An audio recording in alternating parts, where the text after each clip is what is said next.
Assalamualaikum warahmatullahi wabarakatuh. Selamat datang kembali di channel Hikmah Misteri. Dan tentunya masih bersama saya Mas Nara. Apa kabar kalian semua?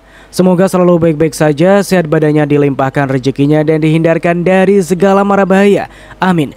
Di kesempatan kali ini saya akan menceritakan sebuah cerita horor dengan judul Bersuami Siluman Ular, melanjutkan dari part kemarin. Oke, seperti biasa sebelum ke ceritanya, bagi kalian yang belum subscribe channel ini, silahkan bisa subscribe dulu dan aktifkan lonceng notifikasinya agar kalian tidak ketinggalan cerita dari channel Hikmah Misteri yang akan selalu menggetarkan hati kalian. Dan jangan lupa juga untuk share and like. And so, get ready to be haunted. Pak Kades ciut, sementara Sarwani maju dengan berani. Meski dalam keterangan Dewi telah bersuami, tetapi setiap kali lewat, Sarwani sama sekali tidak pernah melihat suami Dewi. Pasti dia hanya wanita simpanan, pikir Sarwani saat melihat Arum sedang menyiram bunga di depan rumah. Sarwani sengaja membunyikan klakson. Arum menoleh dan tersenyum. Mas Sarwani, silakan mampir mas, sapa Arum yang saat itu Sarwani sengaja berhenti. Emang boleh kalau saya mampir?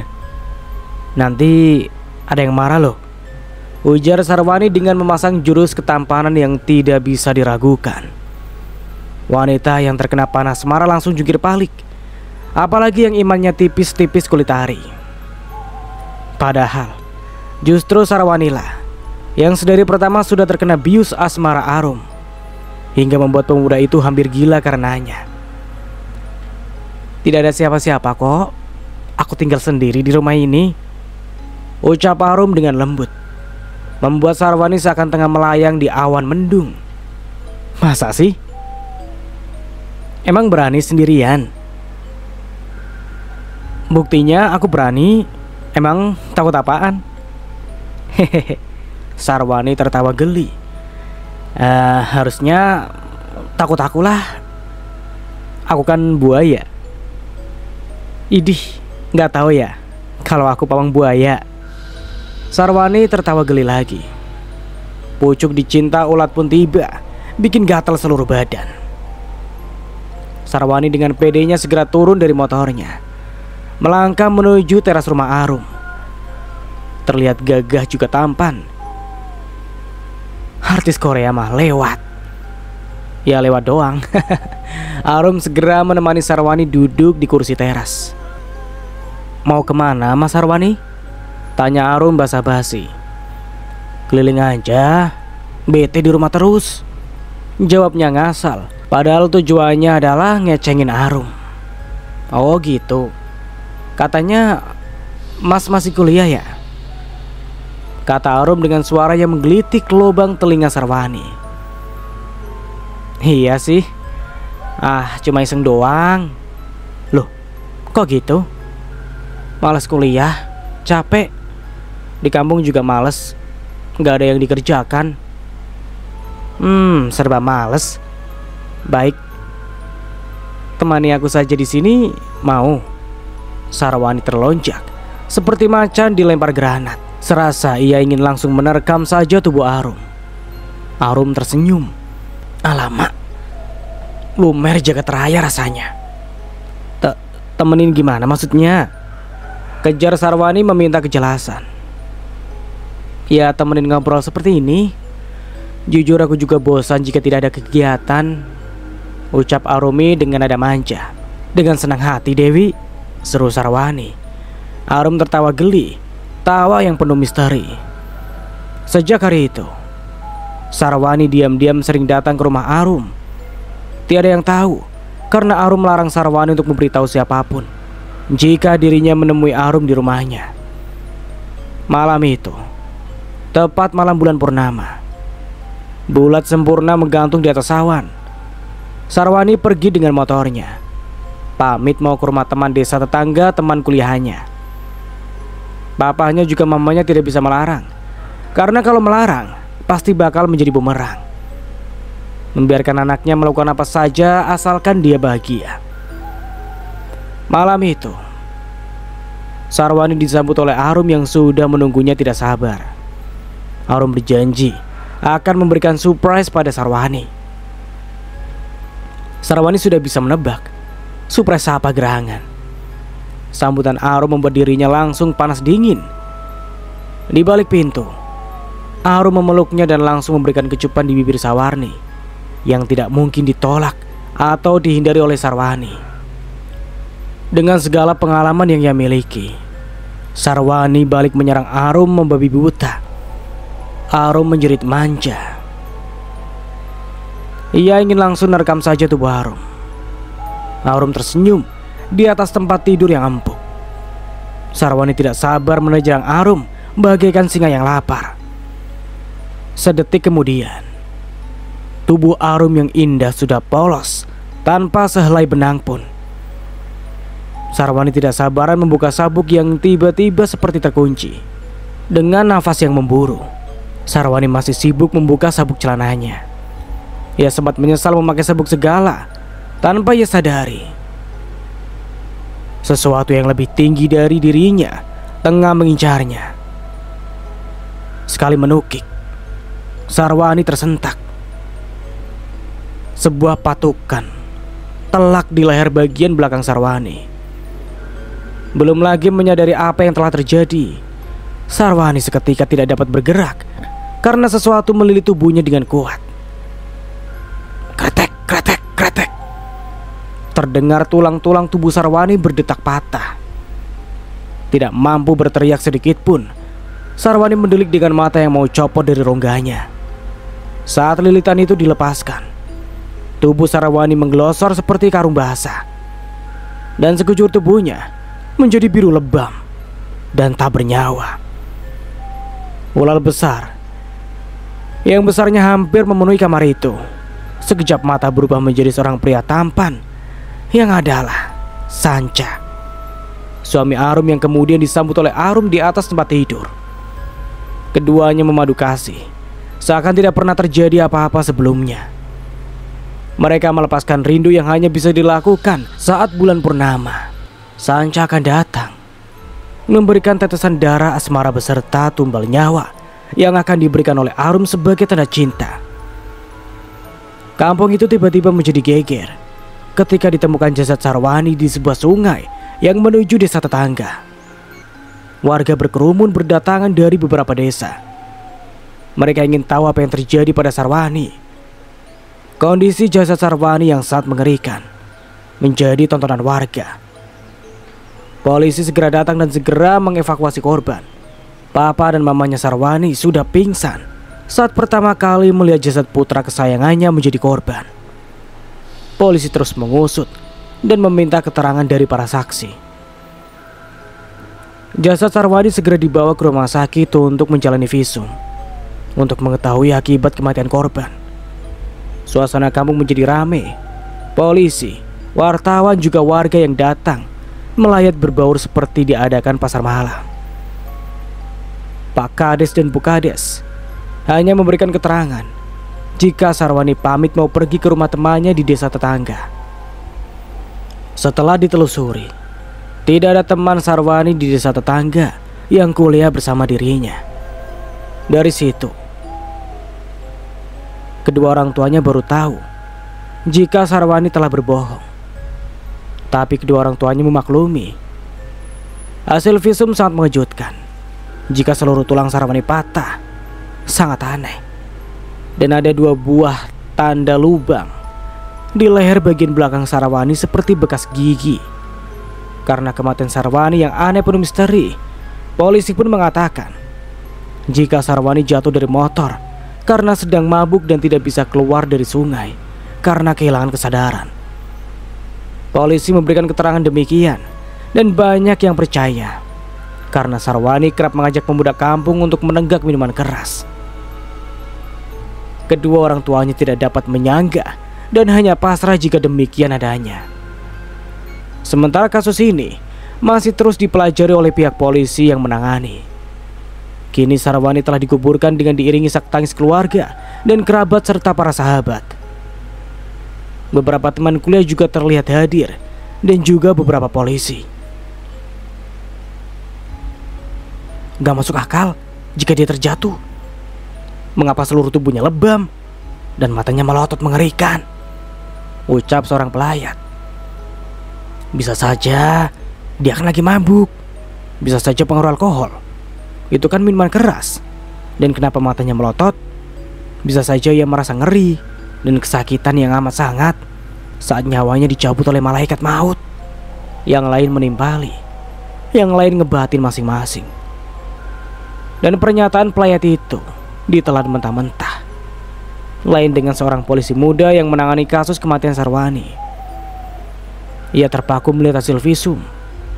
Tubuh Sarwani yang remuk dan seluruh tulang patah dari leher sampai ke kaki. Namun tidak ada luka, hanya matanya yang hampir terlepas dari rongganya. Kapten muda itu menghubungi seorang dokter sahabatnya dan mereka meminta untuk ketemuan di sebuah tempat.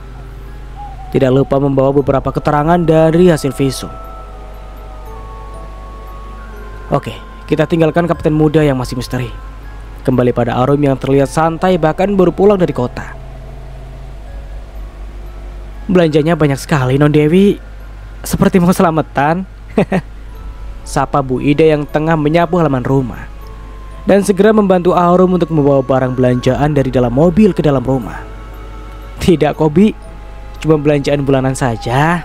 Ya daripada bolak-balik. Jawab Arum sambil tersenyum, sambil menenteng tas bermerek Gucci. Bu Ida juga membantu menyusun belanjaan di dapur. Arum pergi ke kamar untuk menyimpan barang pribadi. Saat sedang menata belanjaan, Bu Ida melihat tumpukan dupa yang cukup banyak. Namun Bu Ida berpikir positif. Mungkin majikannya itu menyukai keharuman dupa untuk pewangi kamarnya. Dan tampaknya Arum pun tidak terlihat kaget ketika Bu Ida mengetahui jenis belanjaan anehnya itu. Yang membuat Ibu Ida heran saat tidak sengaja melihat kamar Arum dan celah pintu yang terbuka sedikit. Bu Ida melihat sesajen di bawah kolong tempat tidur Arum. Namun Bu Ida juga masih berpikir positif. Mungkin itu Arum lakukan untuk jaga-jaga. Karena itu tidak ada pikiran aneh terbesit di benak Bu Ida. Namanya Malik, pemuda dari kota yang adalah teman kuliah Sarwani. Sengaja datang dari kampung untuk mengurus segala sesuatu yang bersangkutan dengan Sarwani. Karena Malik dan Sarwani dulu pernah satu time membuat sesuatu yang tidak perlu dijelaskan, yang berhubungan dengan tugas kuliah mereka. Harusnya Malik ditemani oleh seorang temannya yang bernama Dino. Tapi ternyata temannya itu tidak bisa mengantar.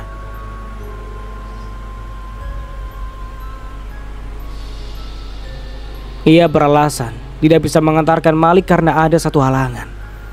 Malik pun akhirnya tidak keberatan untuk pergi sendirian. Dengan mengendari sebuah sepeda motor, Malik membesarkan hati untuk pergi ke rumah temannya yang sudah meninggal itu. Dalam benak Malik, ia merasa heran juga amat disayangkan. Kepergian Sarwani yang tampan dan gagah itu harus pergi dengan cepat di usia yang masih sangat muda.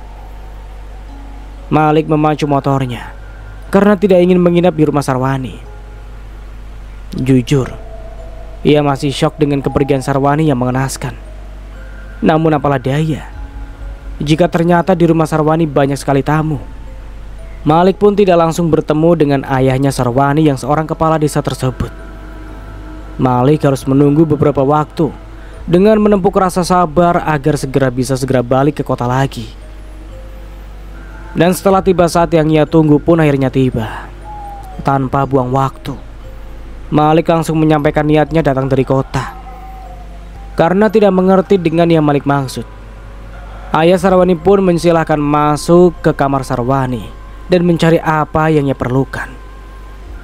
Cukup lama, Malik mengacak beberapa isi map di kamar Sarwani dan ditemani oleh mamanya Sarwani yang tidak banyak bicara. Merasa sedih saat kedatangan teman Sarwani dan berandai jika saja Sarwani masih ada. Cepat pulang bro, jangan lama-lama di sini. Malik tersentak. Ia seperti mendengar suara Sarwani. Celingukan kepala Malik dan mengusap tengkuknya yang merinding. Kenapa Malik? Tanya ibunya Sarwani merasa heran melihat Malik tiba-tiba celingukan. Oh, nggak apa-apa bu, ini sudah ketemu kok, jawabnya patah. Oh ya syukurlah kalau sudah ketemu. Apa yang nak Malik cari? Ucap ibu Sarwani. Ya sudah bu, kalau begitu saya permisi, mau langsung pulang. Takut kemalaman nanti di jalan. Loh, nggak nginep saja di sini nak, daripada kamu di jalan pas surup. Emangnya kenapa bu? Nggak apa-apa. Ibu Sarwani tersenyum penuh misteri. Malik jadi deg-degan merasa tidak enak hati. Apa iya aku nginep saja ya? Kok perasaanku jadi tak enak? Batin Malik yang terlihat dia mematung. Udah, kalau mau pulang silakan, tapi hati-hati ya di jalan ya. Malik tersentak saat pundaknya disentuh oleh ibunya Sarwani. Malik pun segera pamit dengan perasaan yang maju mundur. Namun ia tepis perasaan yang tidak enak itu dan langsung pamitan dan segera pergi. Dan benar saja, baru saja keluar dari halaman rumah Sarwani, ada saja kendala. Bensin di motornya terlihat sekarat. Malik membawa motornya pelan sambil mencari warung warga yang menjual bensin. Namun sudah melewati beberapa warung, tapi tidak ada yang jualan bensin. Sungguh sial nasib si Malik. Ia harus mendorong motornya. Masih berharap pada warung yang menjual bensin. Jika tidak ada, ia akan putuskan akan menginap di masjid saja dan akan pulang besok. Namun tiba-tiba ada seorang wanita berjalan kaki di depannya. Malik memberanikan diri untuk menyapa. Mbak, maaf, saya boleh nanya? Seru Malik pada wanita yang berjalan kaki 5 meter di depannya.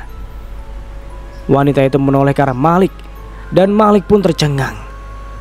Astaga, cantik sekali, sentak Malik tertahan. Wanita itu pun tersenyum. Iya boleh, Mas mau nanya apa ya? Tanya wanita itu yang adalah Arum.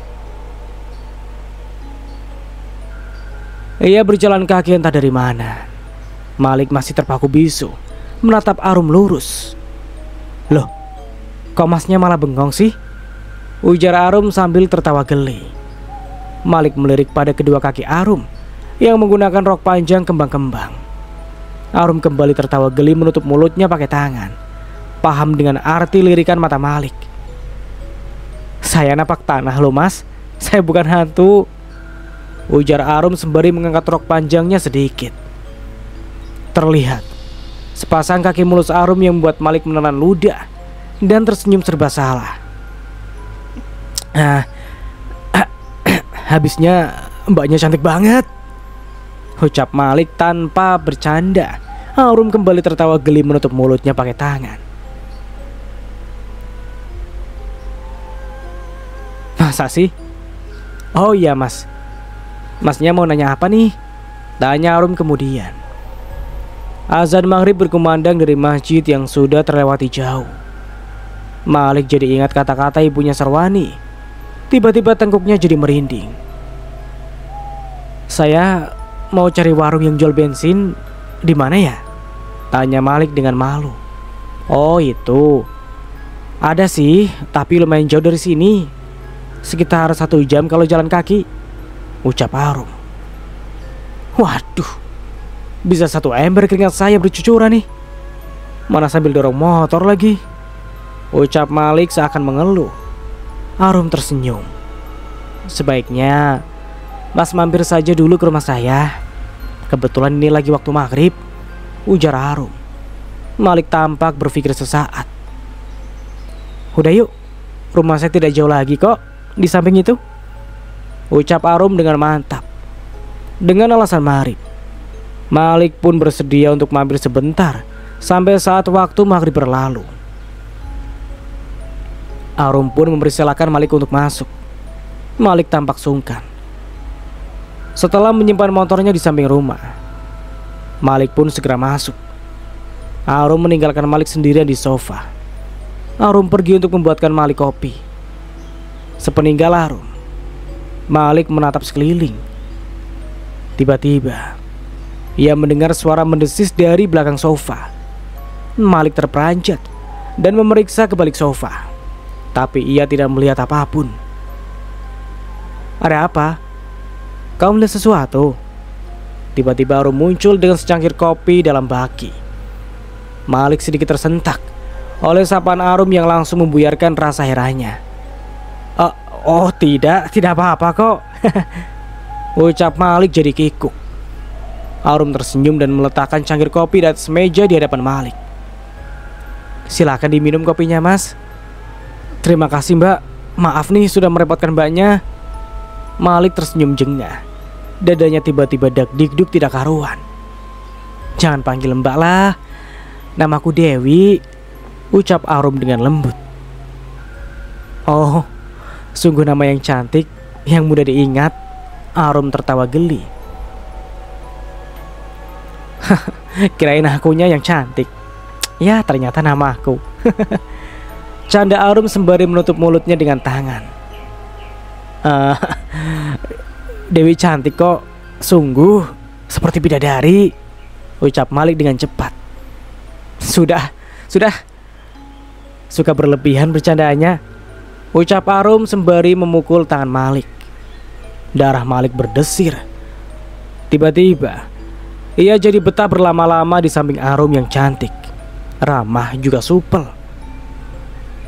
Maaf Dewi, saya numpang ke toilet boleh? Saya kebelet nih. Ucap Malik tiba-tiba. Oh boleh dong, mari saya antar. Terima kasih jadi ngerepotin nih. Gak apa-apa kok, ayo. Keduanya bangkit dan berjalan menuju toilet. Arum berjalan duluan. Malik mengikuti langkah Arum dan mengagumi setiap langkah Arum yang begitu gemulai dan indah. Nah, ini kamar mandinya, silakan. Ucap Arum setelah sampai pada sebuah pintu di pojok ruangan. Malik gegas membuka pintu setelah mengangguk kepada Arum. Saat berada di kamar mandi, Malik seperti mendengar kembali suara desisan. Seketika tengkuk Malik kembali merinding. Gegas ia keluar setelah menyiram kloset dengan air. Namun, tiba-tiba ia melihat Arum di teras samping yang terbuka. Arum tampak sedih menatap langit yang saat itu tengah bulan purnama. Ragu, Malik melangkahkan kakinya menuju Arum. Ia berniat untuk sekalian pamit. Kamu sudah mau pulang? Tiba-tiba Arum bertanya tanpa menatap pada Malik. Tentu saja Malik merasa gugup. Iya, saya harus segera pergi. Gak enak lama di sini. Nanti semakin merepotkan. Ucap Malik mencoba untuk bersikap sopan.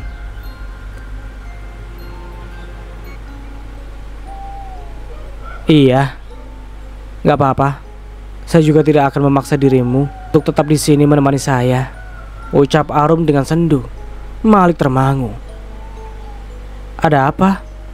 Sepertinya Dewi tidak baik-baik saja, tanya Malik. Arum membalikkan badannya menatap Malik lurus. Gak apa-apa kok. Aku cuma kesepian. Tidak ada teman ngobrol. Tapi ini sudah biasa. Ucap Arum sembari tersenyum patah. Tampak benar gurat sedih di wajah nan cantik seperti bulan purnama. Ada rasa tidak tega meninggalkan Arum bersedih sendiri. Malik yang baru diputuskan oleh pacarnya yang sudah 3 tahun berhubungan sebenarnya masih malas untuk kembali mengenal wanita. Ia ingin fokus kuliah saja. Namun dihadapkan pada sosok luar biasa cantik dan mulus. Malik yang hanya seorang pemuda biasa, bisa apa? Hatinya mudah sekali luntur oleh godaan hasrat. Namanya juga lelaki normal. Hati-hati kalian para kaum lelaki. Oke, lanjut. Aku akan mengantarmu sampai depan, ucap Arum dengan sendu, membuyarkan lamunan Malik. Iya baiklah. Malik terkesiap. Tapi Malik menggantung ucapannya. Arum yang sudah melangkah semakin dekat menatap wajah Malik. Ada apa? Malik garuk-garuk kepala, ditanya seperti itu. Aku bersedia kok nginap di sini. Jika Kau perlu teman, ucap Malik dengan mantap, membuat Arum tersenyum. Benarkah? Hanya mengangguk. Arum tampak sumringah. Malik pun merasa senang. Ternyata Arum tidak tersinggung dengan perkataannya. Aku sudah siapin makan malam. Ayo kita makan dulu sebelum ngobrol, ujar Arum sembari tanpa ragu menarik tangan Malik dan dibawa ke ruang makan. Arum membuka tudung saji dan terlihat makan lezat. Tidak banyak, tapi benar terlihat sungguh lezat. 1 ekor ayam panggang plus sambal dan lalapan. Arum membuka tudung saji dan terlihatlah makanan lezatnya. Arum cekatan mengambil piring dan mengisi dengan nasi putih. Segera ia berikan pada Malik. Tanpa menunggu respon Malik, Arum dengan semangat menarik paha ayam panggang dan diletakkan di piring Malik. Sementara dia sendiri juga segera menyeduh nasi dan menarik sayap ayam. Ayolah, kita makan, jangan bengong saja, seru Arum, membuat Malik terkesiap.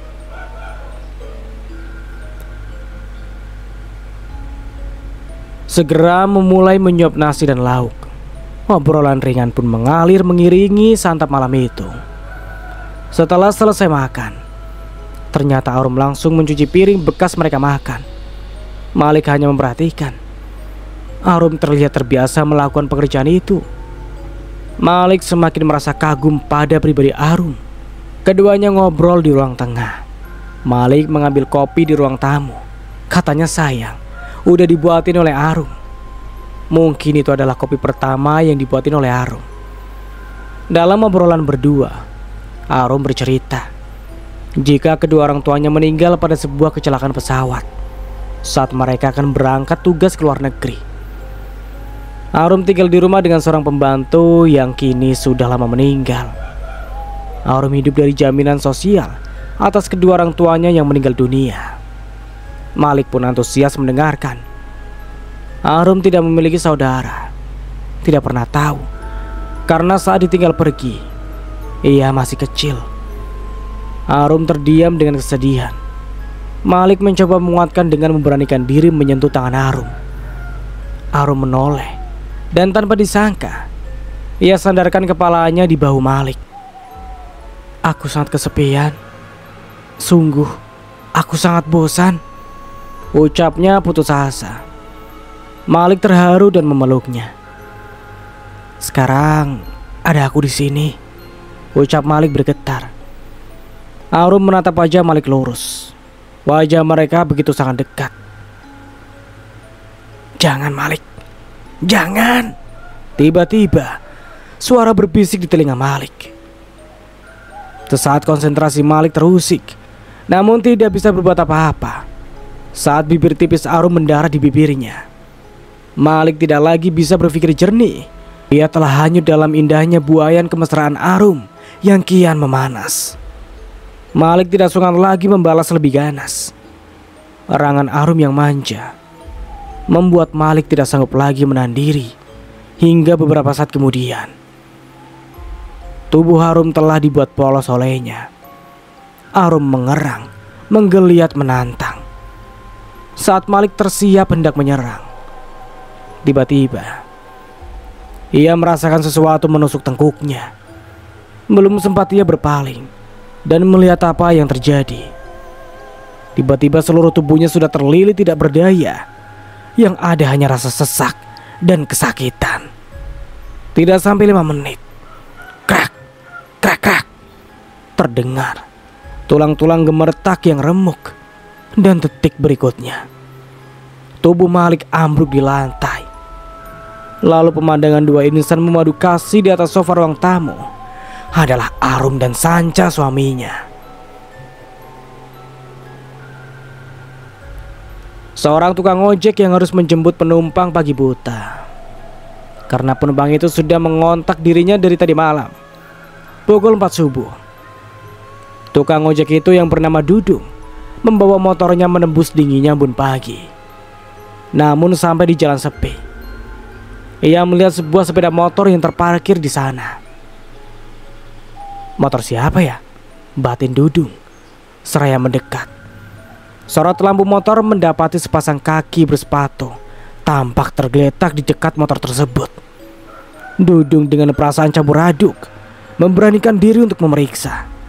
Siapa tahu itu orang yang terjatuh dan mengalami cedera. Namun setelah diperiksa, alangkah kalapnya Dudung saat melihat kedua mata sosok itu tampak melotot.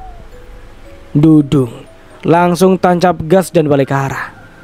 Motornya meraung seperti membawa beban berat. Tujuannya adalah sebuah masjid terdekat. Dudung seperti orang kesurupan di dalam masjid, membuat takut para jamaah yang hendak bubar dari masjid setelah selesai sholat subuh. "Ada apa, Dung? Bicara yang jelas," seorang laki setengah baya menenangkan. Dudung meracu dengan nafas yang memburu.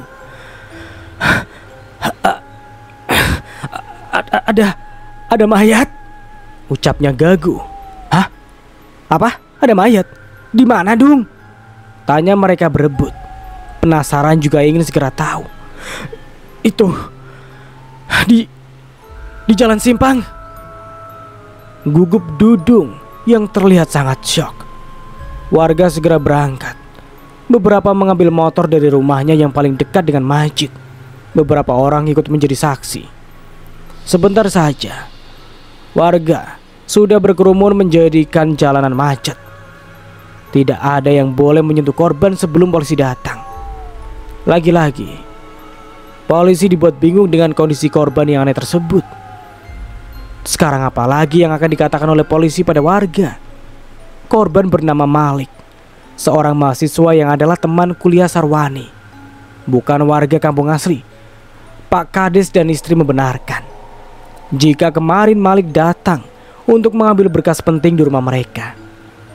Dalam tas ransel yang masih tergantung di motor, beberapa berkas ditemukan. Tidak ada bekas penganiayaan, tapi sekujur tubuhnya mengalami patah tulang. Kondisi korban sama persis dengan kondisi Sarwani waktu itu. Jenazah Malik segera dibawa ke rumah sakit pusat. Kedua orang tuanya segera dihubungi. Jenazah Malik segera diambil oleh keluarganya yang tidak menyangka Malik, anak mereka, akan pergi secepat itu di usia yang sangat muda, 22 tahun. Kapten muda yang memiliki sorot mata tajam seperti mata burung elang dan sepasang alis tebal tampak tidak berkedip menatap foto jenazah kedua korban yang saat itu diambil dalam keadaan polos guna untuk penyidikan. Sekujur tubuhnya biru lebam, semua tulang patah. Sudah jelas korban terlilit. Semakin jelas dengan dua lubang di leher bagian belakang mereka. Cocok dengan taring ular yang sangat besar. Karena di tubuh korban tidak ditemukan sidik jari orang lain selain sidik jari korban itu sendiri. Singkat cerita, satu persatu korban terus berjatuhan. 5 kasus sama di tempat yang berbeda. Posisi korban dibuat teka-teki. Ada yang ditemukan di jalan, sungai, juga hutan. Yang terbaru ditemukan di sisi danau, 20 kilo dari kampung korban pertama. Namanya Damar. Kapten muda dan gagah, berwajah tampan berkarisma. Temannya adalah seorang dokter hewan bernama Rama. Kedua sahabat beda profesi itu sering ngobrol bareng. Terutama Damar yang akhir-akhir ini lebih sering meminta pendapat dari sahabatnya itu. Rama yang jarang sekali bicara pada orang, lebih suka bicara pada binatang. Dan terkadang membuat Damar kesal. "Makanya, kalau kamu datang itu jangan saat aku lagi kerja," sungut Rama, yang kesal diprotes oleh Damar karena sudah nyuekin dirinya. "Kapan sih kamu gak kerjanya? Lah mau tidur saja masih ngurusin binatang," sungut Damar dengan kesal. "Hewan, bukan binatang," protes Rama. "Apa bedanya?" "Ya beda lah. Hewan itu udah jelas kan binatang, dan binatang belum tentu hewan. Binatang itu bisa juga nama perbuatan, ujar Rama. Ah, sudahlah. Bikin pusing saja kau ini. Aku yang pusing dengan kerjaan, tambah pusing dengan celotehan kau itu, tuduh Damar. Kejam sekali kau. Aku pula sebabnya. Celetuk Rama sembari memeriksa satu persatu hamster yang baru beberapa hari. Damar duduk di sebuah kursi lipat yang ia temukan di pojokan. Rama masih asik bercengkrama dengan para hamster itu. Terlihat lucu baginya. Damar menghela nafas panjang. Rama menoleh dan tersenyum. Merasa kasihan pada sahabatnya itu. Segera ia membuka sarung tangan plastik dan membuangnya ke tempat sampah. Ia membenarkan letak kacamata minusnya dan mengambil 2 botol minuman kaleng. Nih, minum dulu biar rileks, ujar Rama sembari sodorkan 1 kaleng pada Damar. Setelah melirik pada kaleng di tangan Rama, Damar meraihnya dengan malas. Rama duduk di tepian meja, membuka kaleng minuman bagiannya, meneguknya beberapa tegukan dan menatap wajah Damar yang lecek serius. Kau percaya hal gaib, Damar? Tanya Rama serius. Damar mendengus. Entahlah, jawabnya tidak berselera. Kau harus percaya dulu, baru nanti kau akan temukan jawabannya. Rama terlihat serius, meski wajahnya terlihat biasa saja.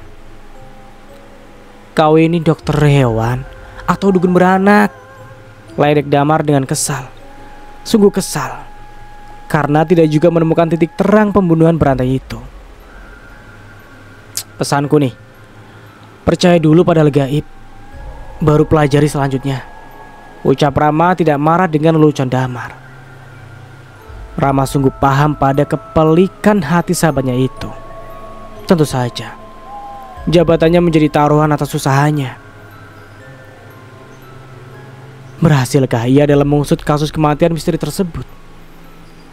Ada sisi lain dari Rama yang tidak pernah diketahui oleh Damar. Ternyata Rama adalah seorang indigo. Namun Rama tidak pernah menceritakannya pada siapapun tentang apa yang ia miliki.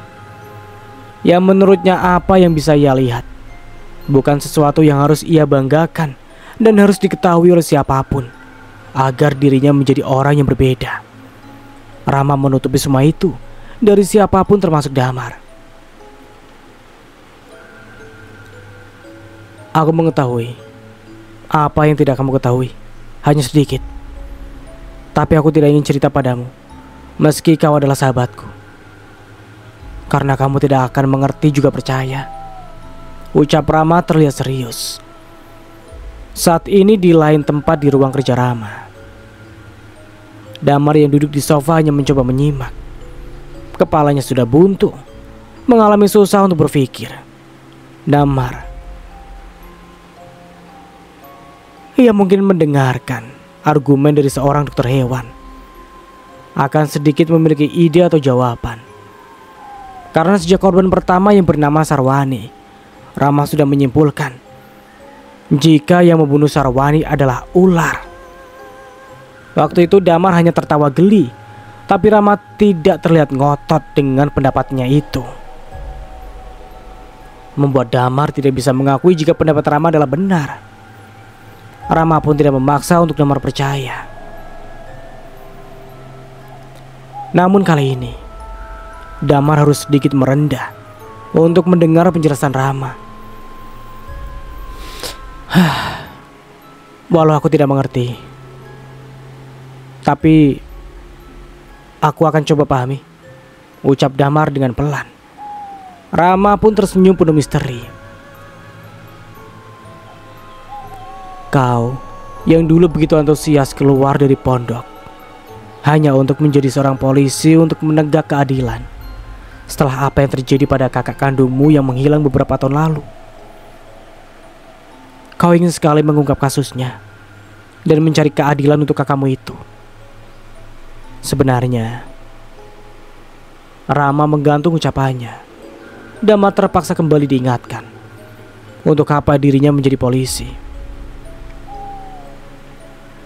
Kakakmu sudah mendapat keadilan dari perbuatan orang yang tidak bertanggung jawab. Tapi kembali digantung membuat Damar menatap lurus wajah Rama yang terlihat kalem. Tidak, itu tidak adil. Karena aku belum menemukan aku belum menemukan kerangka kakakku. Sungguh biadab mereka itu, potong Damar dengan sengit. Tergores kembali hatinya oleh luka yang tidak berdarah, tapi sungguh terasa perih dan menyiksa. Mengingat bagaimana penderitaan sang kakak yang sangat ia sayangi.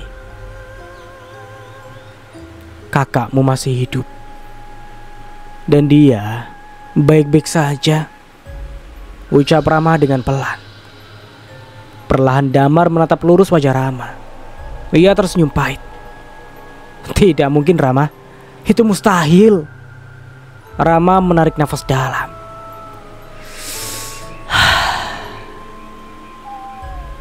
Aku bisa merasakan detak kehidupan bila aku sebut namanya. Damar semakin tercengang. Kau bahkan tidak pernah tahu siapa kakakku, ucap Damar dengan tegas. Rama hanya tersenyum.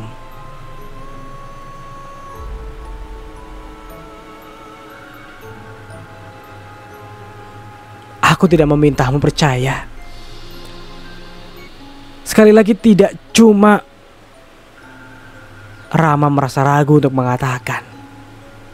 Damar bangkit mendekati sahabatnya itu. Cuma apa Rama? Kejar Damar tak sabar. Ini adalah sebuah jawaban dari pencarianmu selama ini, ucap Rama dengan pelan. Damar terdiam dalam ketidakmengertian. Saat jatuh korban kesekian, kali ini Rama bersedia datang untuk melihat langsung kondisi korban. Didamping langsung oleh Damar, Rama yang saat itu tampil seperti pemuda biasa, memakai topi, jaket, dan celana kasual. Rama tersentak saat Damar membuka kain penutup jenazah yang bernama Joko, seorang pemuda tukang ojek. Terlihat Rama mundur satu langkah. Meski samar dan dilakukan dengan wajar, namun Damar yang memiliki mata elang melihat jika ujung sepatu Rama menahan gerak tubuhnya yang seperti terdorong. Kamu gak apa-apa? Spontan Damar bertanya karena rasa khawatir refleks terjadi pada sahabatnya.